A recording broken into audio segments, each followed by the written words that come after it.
শূন্যতা অনুভব করা যদি ভালোবাসা হয়, তাহলে আমি তোমাকে প্রতি মুহূর্তে ভালোবাসি।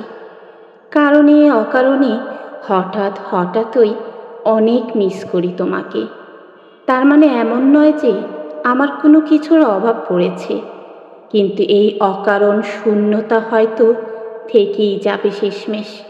দূরের জিনিস যখন কাছে আসে, তখনকার চাইতে কাছের জিনিস দূর থেকে আরও দূরে সরে গেলে আরও অনেক কাছের হয়ে যায়।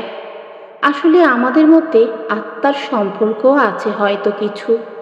আমার যে সব কিছুর মাঝেই কেমন যেন শূন্য মনে হয়। মনে হয় আমার সবচেয়ে যে আপন, সেই সবচেয়ে দূরে। ভালো থেকো, যেখানে যেভাবেই থাকো। মন ঘোরাতে, ভুলে থাকতে মানুষ অনেক কিছুই তো করে। আমি তোমার বিরক্তির কারণ হতে চাইনি, চাইও না কখনো। একটা সময় তোমার মতো করে তোমাকে ভালো রাখতে পারতাম না, কিন্তু এখন সেটা বুঝতে পারি বলেই নিজেকে অন্য কোথাও আটকে রাখতে চেষ্টা করি। সবটুকু যে পারি না সেটা বুঝতে হয়তো পেরেছ। ইমোশনালি অন্য কাউকেই ভাবি না, অন্য কারো প্রতি কোনো ইমোশন কাজ করে না আমার। শুধু বাঁচতে যতটা দরকার ততটাই ব্যবহার করি। কোনো কিছুর প্রতি আর মোহ কিংবা অ্যাটাচমেন্ট নেই আমার। একটা কথা বলি, কারোর সাথে মিশলেই কি আর তার হয়ে যাওয়া যায়?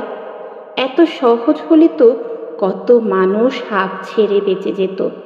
মানুষ অনেক সময় ইচ্ছে করেই নিজেকে ধোঁকা দেয় বাঁচার আশায়। এভাবে সে নিজের কাছ থেকেই পালাতে চেষ্টা করে, নিজেই নিজের পরীক্ষা নেয়, আর সেসব পরীক্ষায় অকৃতকার্য হয়।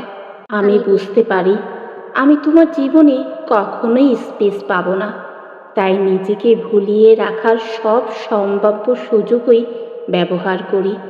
আমি তো দেখি তুমি ভালোই থাকো, আমি যে নেই তোমার আশেপাশে সেটা এতদিনে কখনো তোমার অনুভব হয়নি হয়তো। এগুলো একটাও কিন্তু অভিযোগ নয়।